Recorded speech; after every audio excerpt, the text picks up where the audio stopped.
Hello people of Planet Earth and Beyond, it's DJ Liam Mack welcoming you to a new Top 10 Games of 2018! Little heads up, if a game is not on this list, and you're upset, and then you decide to demand that that game be put on this list, I only have one thing to say. Bitch, don't tell me what to do!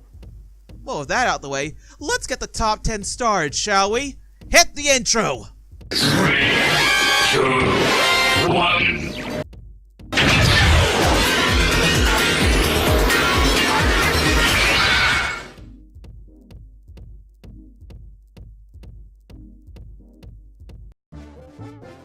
In the number 10 spot, we have Underhero. Real quickly, this game has nothing to do with Undertale. It's its own separate game. It's not a fan game, it just has the name Under in it. The reason why is because you play an underling of the villain of this game, Lord Stitches. Basically what happened was, this minion did his job well. He slayed the hero of the game, and now he has to be the hero. And in all honesty, I like this concept. It literally gives you an idea of what the world is like for minions and that. Like, see how their daily lives are, what they do. It's a job for them being an underling, being a minion or that. And you even see some of them go like, hey kid, if you work out enough, you may become a mid-boss, like me. And it's just funny in that. And the humor in this game is hilarious in my opinion. It's well written. I love the characters. And there is one more thing. The combat system, though, that's where I don't like it. It's a mix between a type of turn-based slash action-based. So there's like a stamina meter where your stamina depends on how much you can do in that much turn. So it's a mix between turn-based combat and action-based combat. It's an interesting concept, but there's more platform elements in it where I feel like, why can't I just swing the sword? Do I have to do RPG elements? But overall, it's still a fun game. I enjoy it. It is definitely number 10 of 2018. I recommend it.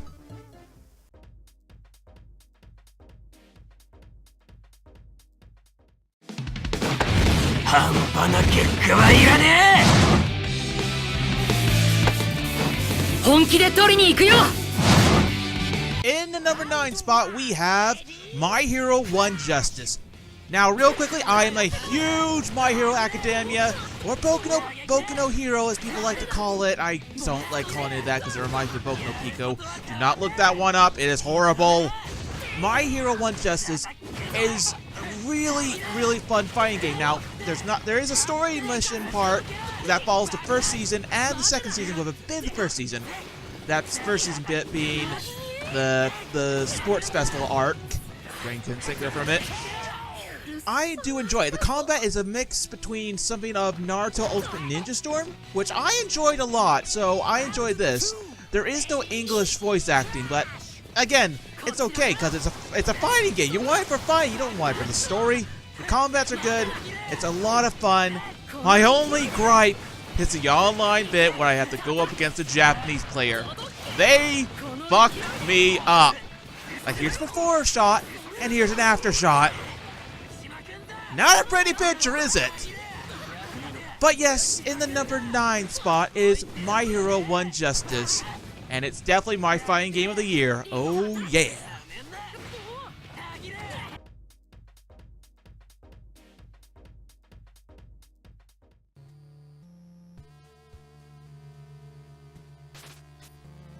In the number 8 spot, we have Bloodstained, Curse of the Moon.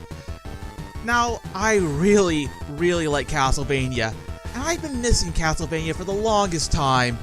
Luckily, this game came along, and it's super fun. If you're a fan of the old school Castlevanias, like Castlevania 1, Castlevania 2, Super Castlevania, you'll love this game. I definitely did. It's tough, but fair. In the way of putting it, it's a fun, tough game, where if you learn the patterns against the bosses in that, then you know what to do. And going in head first, I had no idea what was going on. I was like, I'm dying, I don't know, but I kept at it, I kept trying. I had a blast trying to kill the bosses. And the bosses in this game are so well designed. They're fun, they're creative, they're hard as well, but very interesting design. It just reminds me of what an old school Castlevania is, and I'm gonna be very honest right now. I'm not sure if this game is a prequel or a sequel in some weird way to the other Bloodstained game that's coming out later on next year, that being Bloodstained Ritual of the Night. Which in all honesty, I'm looking forward to, because I love me some Castlevania. I'm looking forward to that one, and this game came out this year. I call it number 8 of Game of the Year.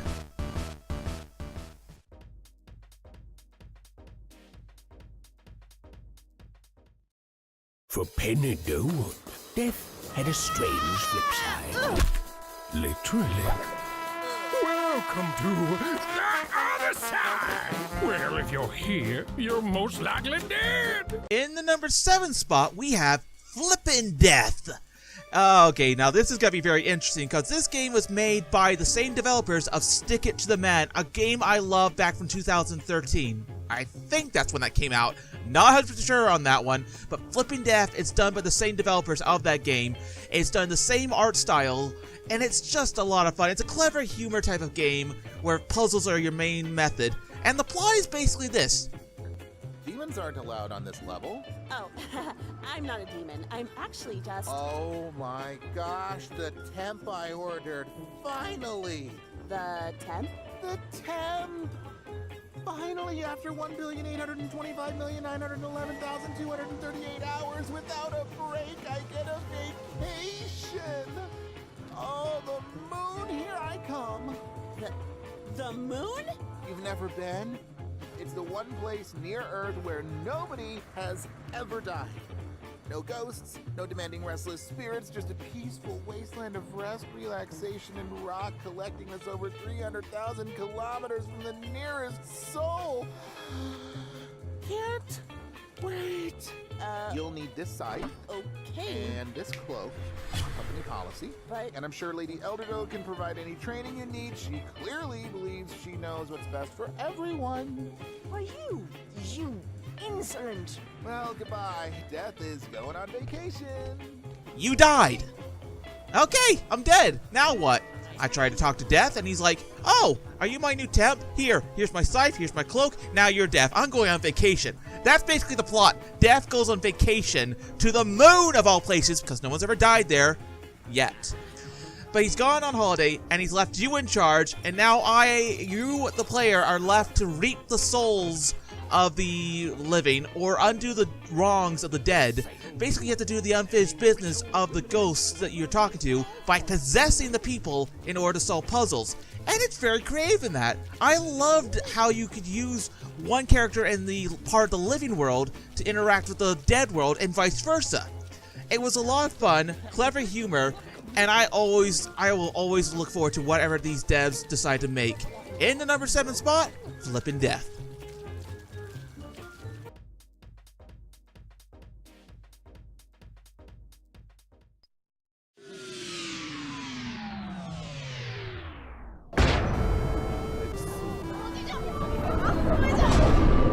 Out of my face. You're blocking my view.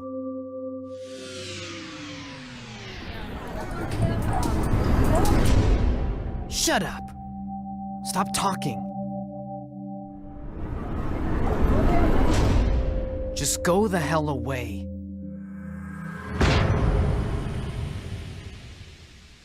All the world needs is me. I got my values. So you can keep yours, all right? I don't get people.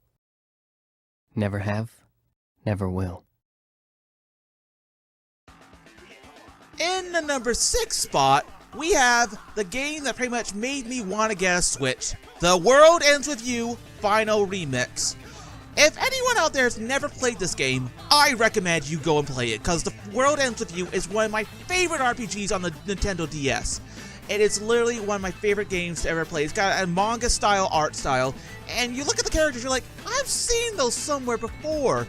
That's because these characters made a appearance in Kingdom Hearts Dream Drop Distance, which is a lot of people's first time ever interacting with Neku and the gang. And I like it. The plot is... I'm not going to go that deep into the plot because it's one of those stories you have to experience in that. But basically what happens is You wake up in the middle of Shibuya, and you're just like, what the hell, how did I get here? You find a pin in your hand, and you're just like, what does this do?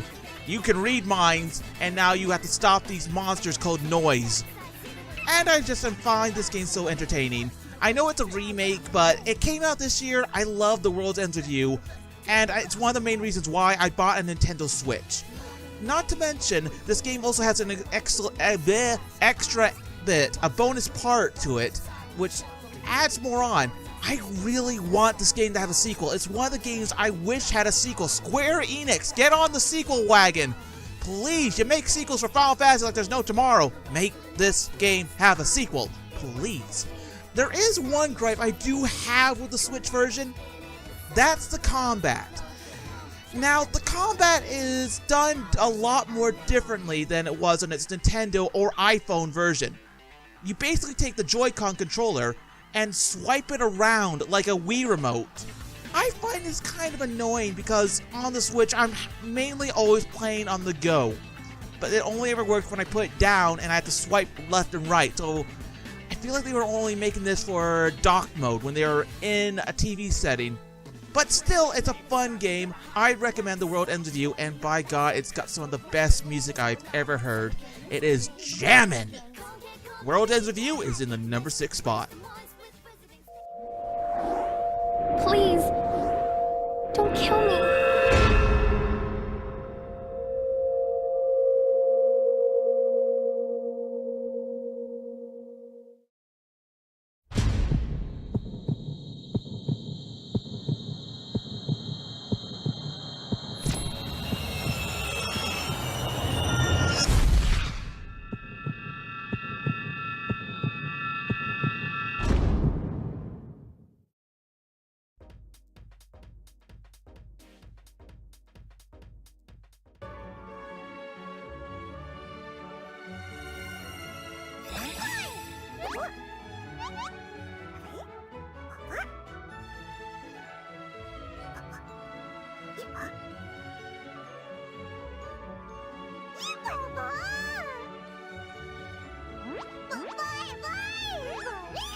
In the number 5 spot, we have another Nintendo Switch game.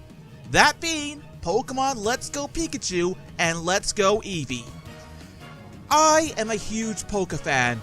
Anyone from my childhood would tell you I was the Pokemon kid to talk to. I was a Pokemon crazy. But over the years, Pokemon has slightly died down for me. Ever since Gen 6 with X and Y and Gen 7 with Sun and Moon, it's become too easy. It's become too boring. It's become too tedious.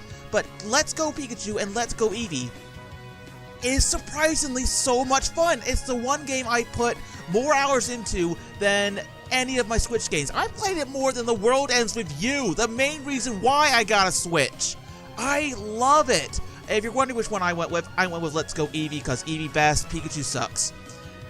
I do have one gripe, it's that you can't evolve your Pikachu or your Eevee in these games, but that's not really a big issue. Because you can find near enough every Pokemon in this game. You can find the starter Pokemon. I've got a Charmander, and I raised him to a Charizard, and I love him. I don't care for the other starters. Charmander, best starter. It is definitely one of my funner games to play on the Switch. There are some other stuff. They kept the battle system for Pokemon battles against trainers. However, the wild encounter is done a lot differently, which I like. And at the same time, I don't like, is you can see Pokemon in the wild. So you can see what Pokemon you're chasing after. You can see what's coming at you. But how you catch these Pokemon is basically Pokemon Let's Go. You swipe your Joy-Con controller, you swipe a Pokeball controller, or you just press A like you normally would on your Switch to catch your Pokemon. It's basically like Pokemon Let's Go. I don't have an issue against that. But I do miss the battles, but I'm glad they kept the Pokemon battles because that's the main reason you want to play a Pokemon game, is a battle. You want to see that Charizard fight against that Blastoise. And I certainly love me some Pokemon. Nintendo, you're doing good. Game Freak, you're doing good. I just fingers crossed that the next Pokemon game is a proper Pokemon game with proper battles, but keep a lot of the stuff you kept in this one. In the number 5 spot, Pokemon Let's Go Pikachu and Let's Go Eevee. Gotta catch them all, baby.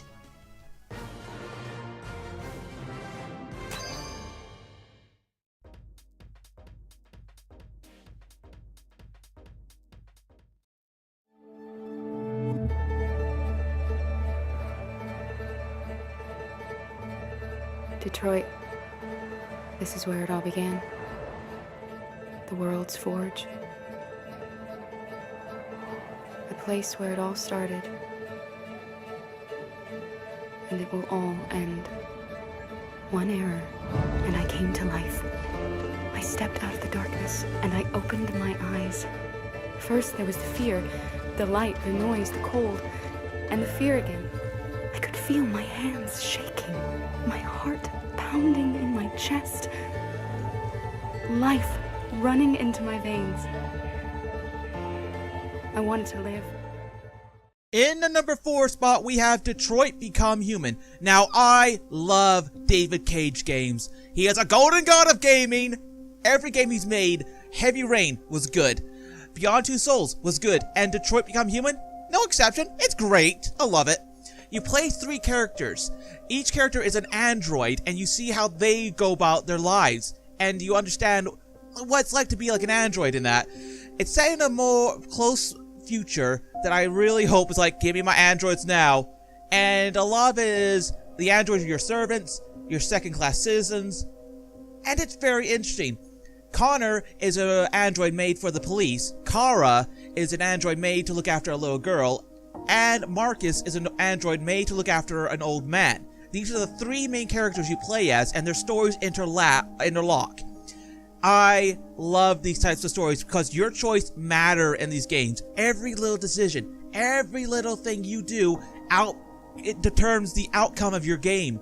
It determines on what type of character you are, what type of ending you'll get, what people think of you, what people will react to you, and how yourself will react in those situations. I love David Cage games because they are full of choices. They have always had so much to offer, and that is why Detroit Become Human is my number 4 on this top 10.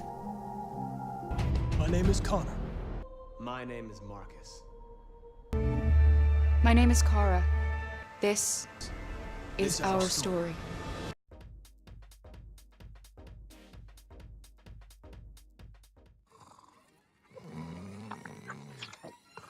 Okay, rolling. It's been peaceful here in the 5 worlds, or is it 6? For a dragon's age, we now have 12,000 treasure, or is it 14,000? What about this Ganasty Ganok character? Now, I understand he's found a magic spell to turn gems into warriors for his cause. I'll take that question. Nasty Nork is a simple creature. Simple? He has been contained in a remote world and is no threat to the Dragon Kingdom. No threat? Besides, he is ugly. Ugly? That does it!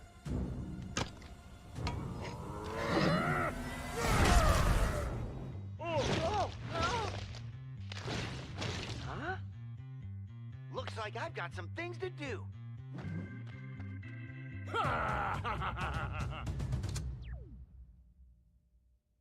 In the number 3 spot, we have the Spyro Reignited Trilogy. I love Spyro. Last year, I put Crash on this because Crash got remade last year, and now it's Spyro's turn, and my god, I love the Spyro Trilogy. The first Spyro games were my jam as a child, Year of the Dragon especially, that was my favorite one. Each game has been redone in a beautiful 1080p graphics. They are HD, they've been given the full-on polish. Each one is beautiful. The voice acting is spot on. I love these games. They are platformers, so I love platformers like there's no tomorrow. Everything about the characters, even the redesigns of certain characters, I like, and I think they're really good. The dragons from the first one, they all have different looks, which is good because in the first one, they kind of look the same. Like, only difference was the color scheme, and I'm like, eh. But now they fixed that. I am so over the moon that Spyro's back. That's why it's in number 3. Yeah, come on, let's go!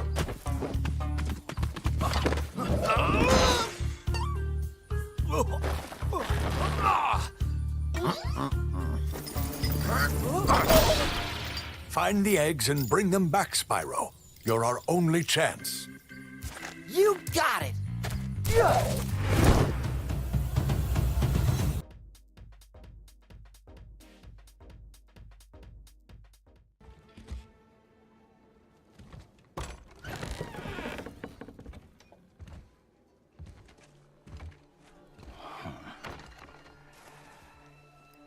thought you'd be bigger.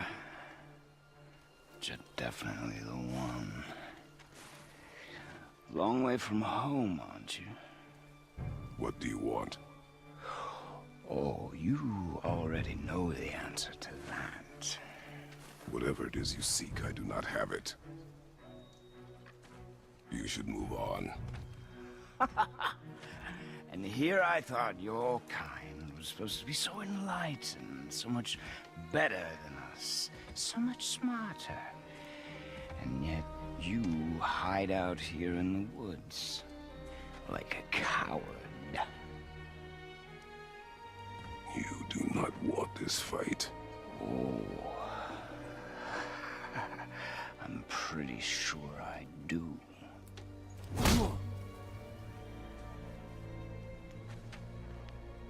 Leave my home. You are going to have to kill me for that to happen.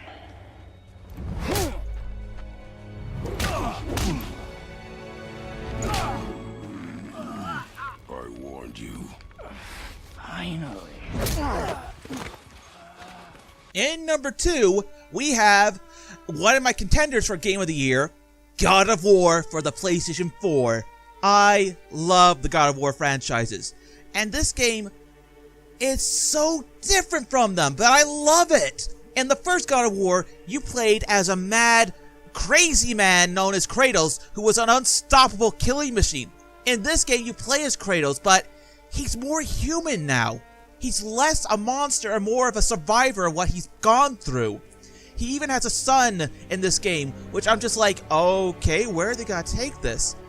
Seeing him react with his son in that are just precious moments. I love those moments because you see him try to be human, not just a rage monster. He's trying to fix what he's done, try to move on from what he was, and try to become someone different. And through this game, it's so much fun. The story is so on point. I love Norse mythology. It's one of my favorite mythologies ever. Greece was my second favorite, so I was happy when God of War happened. But Norse mythology has always been my favorite mythology ever, with Loki and Thor, all that. The combat in this game is not like the first God of War, where you were a hack and slash, kill everything in sight. This time around, it takes more of a Dark Souls approach, where you duck and dodge the enemy's attacks, but you still have enormous strength. Like, you feel the attacks when Kratos swings his axe. And it's just really fun. I love this game so much. And I look forward to seeing what they decide to do with God of War in the future, because at the end of this game, there was one hell of a secret ending, and I'm looking forward to it. God of War is number 2 on this top 10.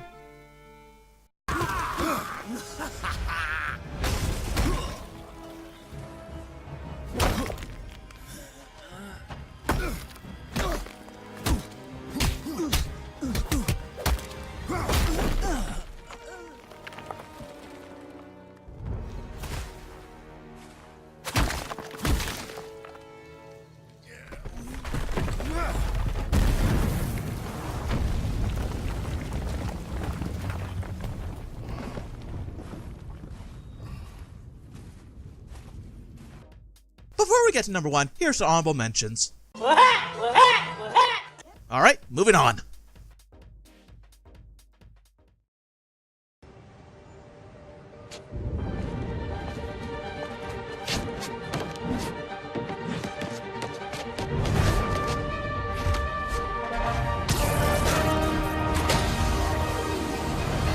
Excuse me, late for work!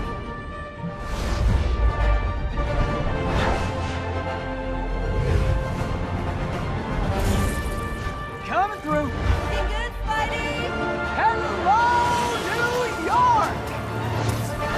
Haha! New suit, same old me. In the number 1 spot, we have Spider-Man for PS4.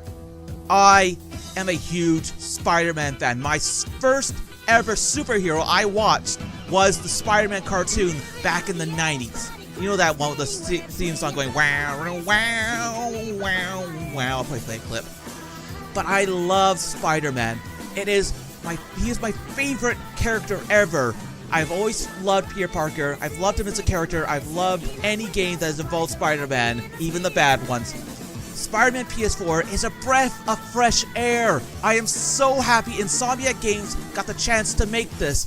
I love Insomniac because they did Spyro the Dragon, they did Ratchet & Clank, and they did this right. This is the first step in the Marvel gaming universe. That's right, they've got ideas of a gaming universe now. I am so happy. Spider-Man PS4 is so good. The web slinging is on par with the PS2 version of Spider-Man, which for the longest time was the highest standard of a Spider-Man game.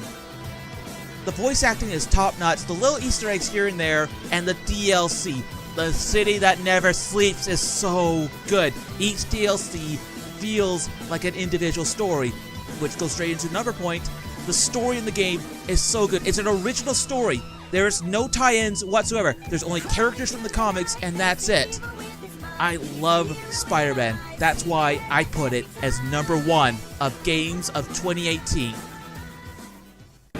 Need a plan. Need a plan real fast. I guess this is the plan.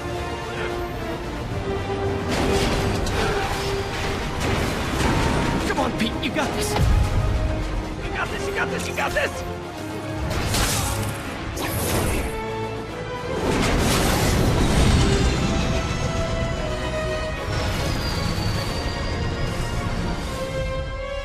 Please don't screw this up.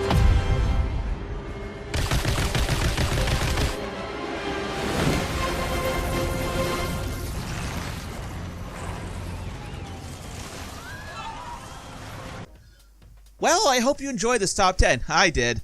It was one hell of a journey getting here, and I definitely look forward to what 2019 has to offer. I already see a few games that have caught my attention. But as always, to be continued, and I'll see you all in 2019.